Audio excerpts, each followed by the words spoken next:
I'm Jonathan Goldstein, and you're listening to Wiretap on CBC Radio 1 and Sirius Satellite Radio 159. Today's episode, Part 5 in our series on the 7 deadly sins, Pride, in which Narcissus breaks up with himself, Cookie falls in love with herself, and I, for the first time in Wiretap history, stick up for myself. Johnny. Oh, hey, Gregor. How are you, my friend? I'm okay. I'm dropping you as a client, Johnny. What are you talking about? This isn't just an opportunity for me, Johnny. This is an opportunity for you. It's an opportunity for both of us. I don't understand. Listen, Johnny, before both of us say things we'd regret, let's just keep this above board. We're still going to be friends. I'm not sure how my fee structure is going to change now. What fee structure if we're just friends? Please, Johnny, you're getting hysterical. Do you have a glass of water nearby? Take it and splash it in your face. I'm trying to talk sense to you. Trust me when I tell you, it's not you, it's me. Oh, is it? I need to move on. I have bigger things to do than... They're not necessarily better. Well, they are better things. For me, they're going to be better. So you want to drop me as a client? We've had some good times together, but it's over. It's done. There's nothing left. You deserve happiness. We both deserve happiness. Isn't this what we talked about? You're talking like you're breaking up with me. Listen, I'm just graduating to a new and better client, and thank God. Thank God. You know why? Why? Because I had some eggs in the fridge, and the eggs were starting to spoil. Do you follow my metaphor? Are you talking about your ovaries? No, I'm going to make an omelet, a success omelet, a money omelet. So let me get this. So you've got a new client. I'm just about to sign him, yes. And who is this? Are you familiar with the video of the baby monkey riding around on the back of the pig? It's been a big hit on YouTube. It's got like 70 million. Yes, I've seen that. It's just footage of a monkey on a pig. Yes, that footage, as you say with contempt in your voice, has made millions of people laugh, about 70 million. Okay. Well, turns out I was at a party, and the monkey was already represented by CAA. Uh-huh. The pig was coming up for free agencies for international rights. So you are now talking to the person likely to be Miss Pigglesworth, foreign rights distribution agent. You're telling me that you're dropping me as a client for a pig? One of the most famous pigs of our day. Social media hit. No, hang on a second. Is this going to be awkward if we run into you in a restaurant? I've seen that video. It's just a pig in a farm. You're not going to make yourself bigger by making other people look smaller. She's not people, Gregor. She's a pig. The subsidiary rights to that darling, irresistible sow are worth in the high 6 figures, easily. Is that so? Who do you think is throwing out the first ball of the season for Major League Baseball next year? Who, Miss Pigglesworth? You guessed correctly. You know what your one tragic flaw is, Johnny? Worse than your bad breath, your bad body odor, and your terrible manners. It's your pride. I'm proud. You're so blinded by pride that you walk around with your head high thinking, hey, look at me, I'm so much better than a pig. If you made bacon out of me, it would be delicious. You think you're better than a pig? Well, I got some news for you, Johnny. You'll never be a pig. Why don't you just say like this? This is how it should go down. Hey, Johnny, I'm replacing you with a pig. Oh, that's great. Congratulations. What do I get from you instead? Man, I can't believe you leave me for a pig. You know why? Because you're an ungrateful little whelp who should have been put down at birth. Oh, wait, hold on one second. I'm getting a call. All right, Johnny. We both said some things we regret. I didn't say anything I regret.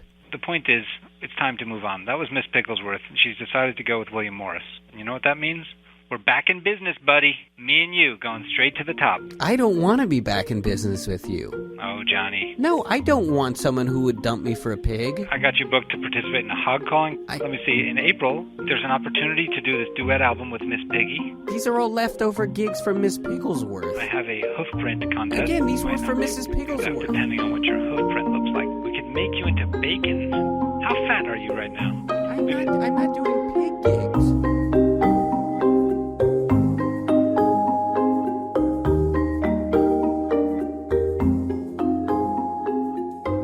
I'm proud to have quit my job. I'm proud of how awesome my bulldog is. I'm proud to have overcome the ADD I was diagnosed with when I was young. I am proud that I can resist temptation. I'm proud to be the first person in my family to go to college. I'm proud I have the guts to let my friend paint a nude portrait of me. I am proud of myself for not checking her Facebook page in 3 whole months. I'm proud that I haven't broken any hearts yet this year. I'm proud that I can walk away from a bad relationship. I am proud of having no ego. Narcissus Breaks Up with Himself by Doug Lieblich. Dear Narcissus, I just want to let you know that it's over between us. I'm breaking it off. But please understand, it's not that I'm not beautiful, sensitive, or a generally perfect guy. I am. In fact, it's not me at all. It's me. I still remember the moment I saw your reflection in the lake. You looked so familiar. I knew I had seen you somewhere before, perhaps while cleaning my sunglasses or polishing my chariot. Our first afternoon together was divine. Remember how your eyes never left my gaze?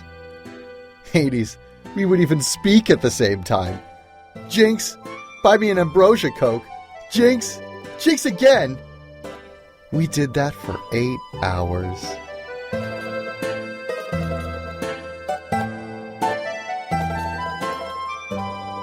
Oh, Narcissus, remember after just one date, I asked you to come home and meet our parents? It was like they had known you forever. For a time, it was bliss. I saw much of myself in you, and I loved every bit of it.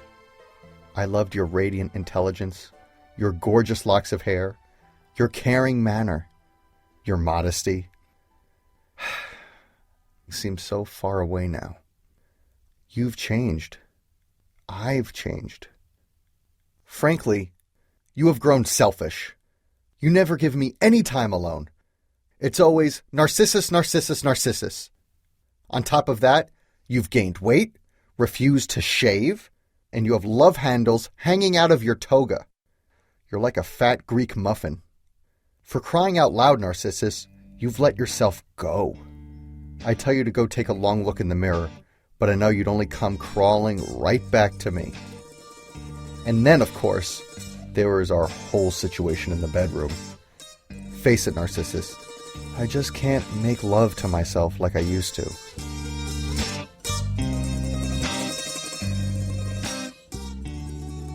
Alas, I have a confession of my own. There is someone else. I'm seeing another me. Sneaking behind our backs was difficult. You seemed to stare at me, eyes ablaze with disapproval everywhere I turned. I'm sorry to unload all this on you, Narcissus. On your birthday, which is coincidentally also my birthday, which is coincidentally also our anniversary. But I felt like you never brought anything new to the table. And that is why it is over, Narcissus. Something is missing between me and me. My only advice is if you eventually want to love others, you must first learn to love yourself, like me. Remember, there are plenty of other reflections in the sea. Sincerely, Narcissus.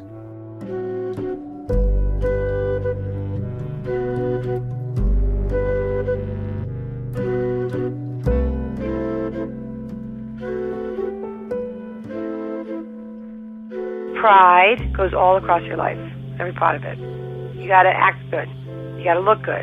Right. To look ugly is a bigger sin than anything you can ever imagine. And that's why, I'm so careful to always look fantastic, and I always do. And it's because, I don't want to hurt people's eyes, and I never would. If you have, ugly jeans on, or you have not figured out your hairstyle, you've had a face, sometimes you see an older woman, you're you had this face for however many years, you haven't figured out that you shouldn't cut your hair to chin length because it makes your neck look big. You know what I mean? What's a part of the process of making yourself look good? How do you... I wear a lot of makeup, I'm not going to lie, and I never take it off. I just add to it. So I'm never completely... At the end of the day, you don't remove it? No. I just add to it. And so I'm never, the kind of thing where I wake up and I'm eek. I'm always looking good, Cookie.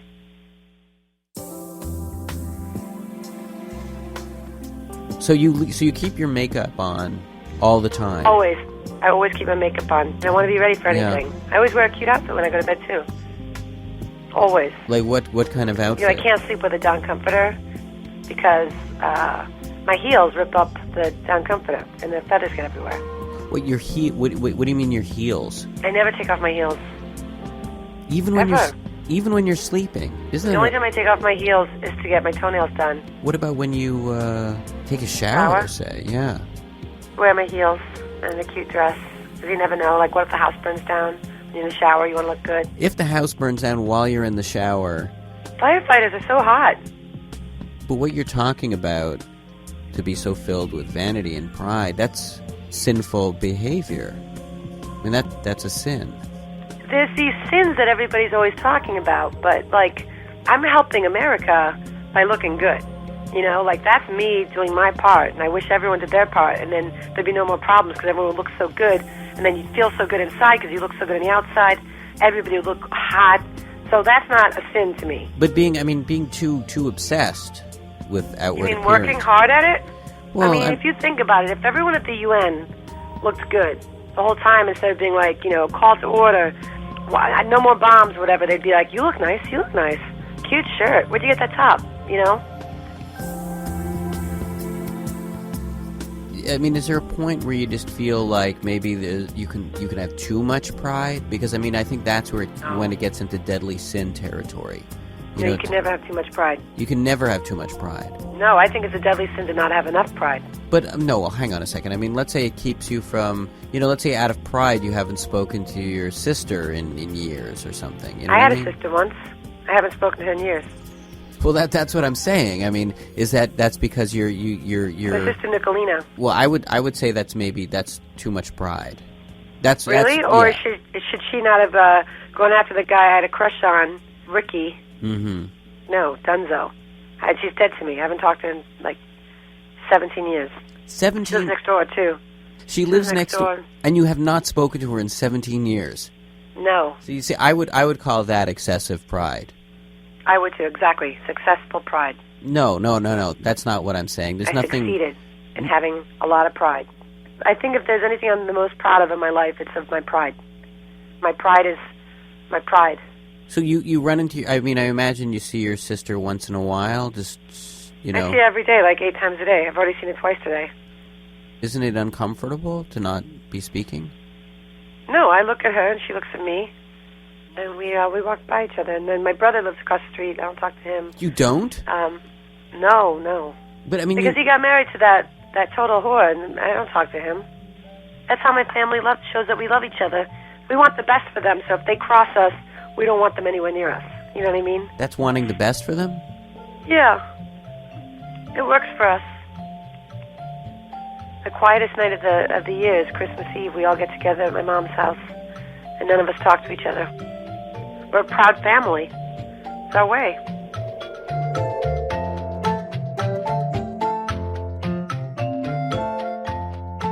I'm proud I called my mum yesterday. I'm proud that I'm a natural redhead. I am proud to have 3 editions of Gone with the Wind in my library. I'm proud that my record collection is better than yours. I'm proud of my beard. I am proud to throw on a little leopard print when my day just hasn't been exciting enough. I am proud of eating 1,000 slices of pizza in my 4-year college career. I am proud of my ability to play the Soviet Union anthem on a children's accordion.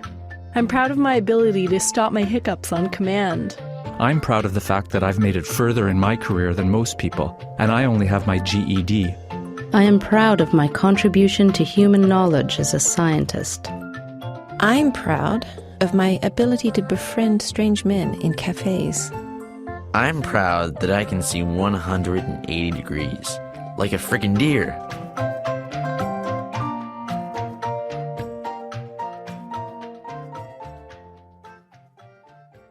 I think part of being a blind guy, you can't afford pride about certain things.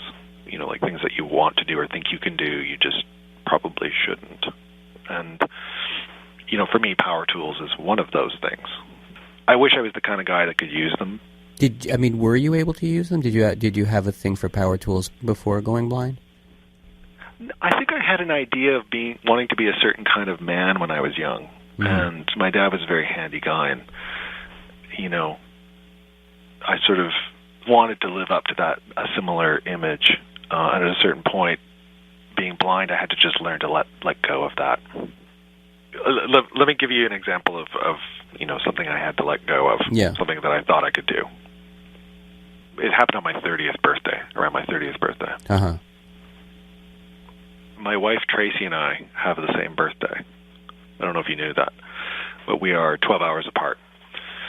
And when we turned 30, my parents threw a birthday party for us, and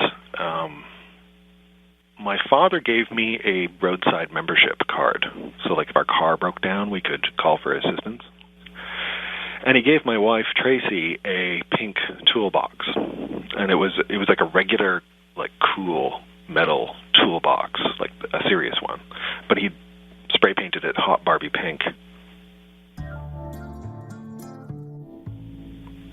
So we got home, and within a couple days, I decided I was going to use these tools. And what I did was I took out the toolbox, and I was going to install a towel rack. And I did. I got out the power drill and carefully plugged it in. And I measured things out on the wall with my hand and scratched things with a nail and sort of did the whole thing and put this towel rack in. And when Tracy came home, she was like, "Yeah, you did it. You put it in a towel rack." And I was sort of proud of myself. And that was that. So I used the tools. And then I was getting out of the bathtub one night in the dark, which is what blind people do. And it's sort of hard to describe without you seeing me do it, but I leaned across from, like, stepping out of the tub, I leaned across the room to grab a towel from my towel rack, and the water must have dripped off my finger because I saw this flash of light, and it was the electricity arcing off the towel rack and going up through my finger. So you know, like that Michelangelo painting of the invention of Adam, where like God and Adam are touching fingers? Like, that was me in a towel rack.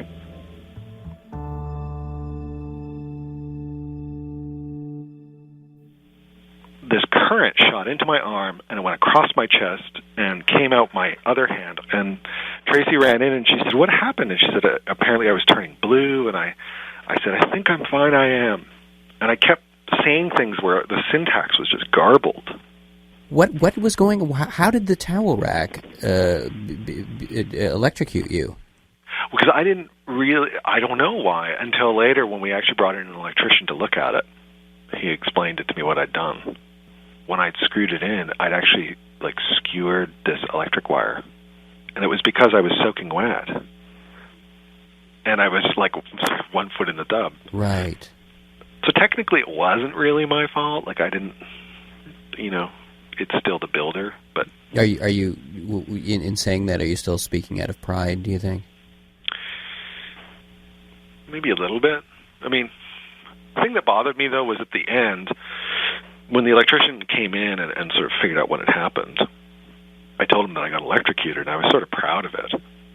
Like, I'd had my war wound, and he said, "Oh, that's nothing," and he gave me his visor, and I felt it, and the whole face of this plastic visor that this electrician had felt like braille, and it was just filled with these little shards of iron and stuff.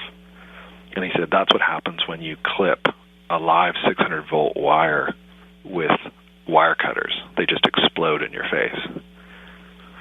And I was like, wow. And then I sort of hated him, too, because it's like I finally had a sort of mechanical story. I had sort of a guy story about, trying to do something with tools, and this sort of war story ensues from it. And then he just sort of wiped it away. You need a war story. Even if it's with a towel rack. Yeah, you just sort of try and make the most of that, right?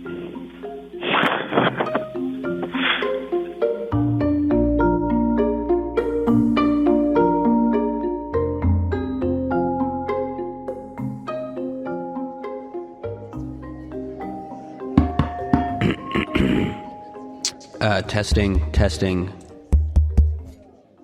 Welcome to the Ottawa Centurion Conference and Event Center. It's my pleasure to introduce you to our featured speaker, motivational guru and stress management consultant, Mr. Jonathan the Turbochargers Superbo. All right, okay, give me that mic. Thank you very much. Yeah! Woo! All right, stand up, everybody. Come on. Everybody get up on your feet. Come on, that's it. Woo! All right. Now, what I want you to do is I want you to turn to the person to your left. Shake their hand. Very good. Introduce yourself. How do you do? Okay. Now, I want you to look them in the eye and say nice and loud, "You make me sick." That's right. Okay, go ahead. Come on, do as you're told. "You make me sick." Okay, good.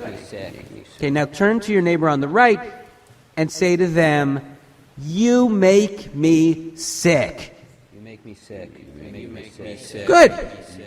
Now, ask yourself, are you going to take that? Are you going to take that? Of course you will. And why? The man on the stage told me to do it, and he was elevated from the ground and talking into a microphone. With all due respect, you people are human garbage.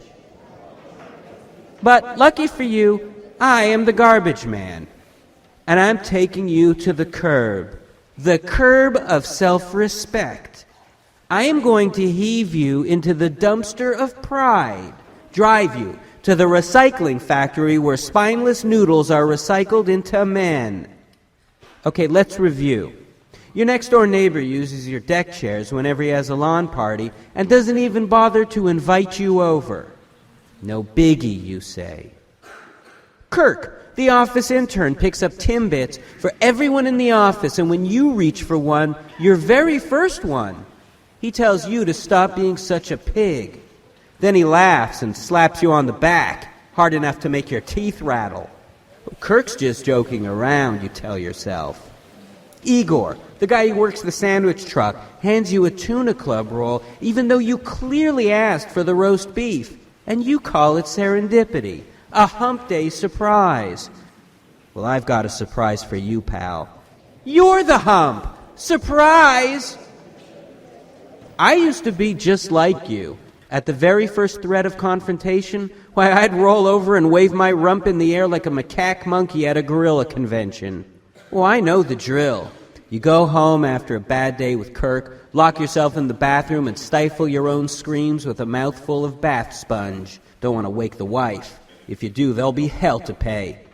I get it. I know where you're coming from. But it is time to take the sponge out of your mouth and show some pride. Yeah, that's right. Stand up for yourself. Don't let the Kirks of the world tell you that your red suspenders clash with your forehead pimples. Don't let them tell you that your sweater vest smells like tomato soup. Have some pride in what you had for dinner last night. Bravo. You tell us. Yeah. Okay, look. I want you to turn to the person on your left and say, "Get your own cinnamon toaster strudels, Kirk. These are mine. That's my name on the box." Go ahead. Come on. Give it a try. Get your own cinnamon toaster strudels. You should get your own. Okay. Now turn to the person on your right and say, "I've been buying roast beef from you almost every day for 3 years, Igor, and not once have I ordered tuna." I've been buying roast beef from you. I've been buying it. Yeah. Woo! I have an allergy to fish of any Be kind. a winner. Be your pride. All right. Good work. Whew. Let's walk it off. Okay, let's take a quick break and cool down a little, all right? Okay, you can also use this time to check out the merch table. There's an earthenware, don't touch this coffee mug because it's mine coffee mug. Oh, and guys, leave the bridge chairs where you found them, okay? I brought them from home. They're mine. And I counted them before I got here, so don't take off with any. Okay, guys? My wife doesn't know that I took them, and she'll have my head if I lose it, okay?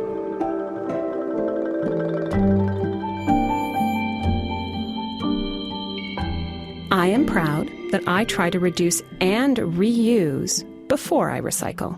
I'm proud that I didn't get any toothpaste on my sweater while brushing my teeth this morning. I am proud that I just make my bed every damn day, no matter what. I'm proud I stopped myself from crying over cheesy song lyrics in Starbucks this morning. It was close. I am proud of my daughter, even though I have never told her so. I'm proud that I haven't had a cigarette today. I am proud of my mother for being the strongest woman I know. I am proud that I can eat my 3-year-old's unfinished sandwiches, even if the edges are soggy. That's what dads do. I'm proud of my children and grandchildren. They'll do better in this life than I've done. I'm proud to be happy and alive. I'm proud of my future self. He'll be awesome.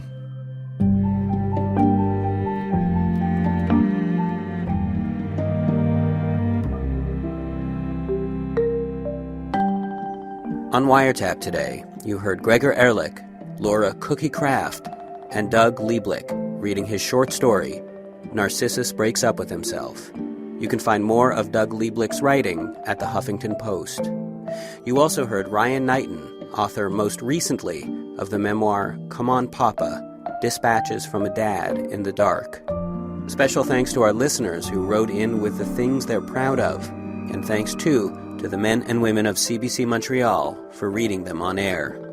Wiretap is produced by Mira Birdwin-Tonic, Crystal Duhame, and me, Jonathan Goldstein. Subscribe to the podcast at cbc.ca/wiretap, where you can also download the latest Wiretap ringtone. You're the hump! Surprise! A reminder to be the hump with every ring of your phone.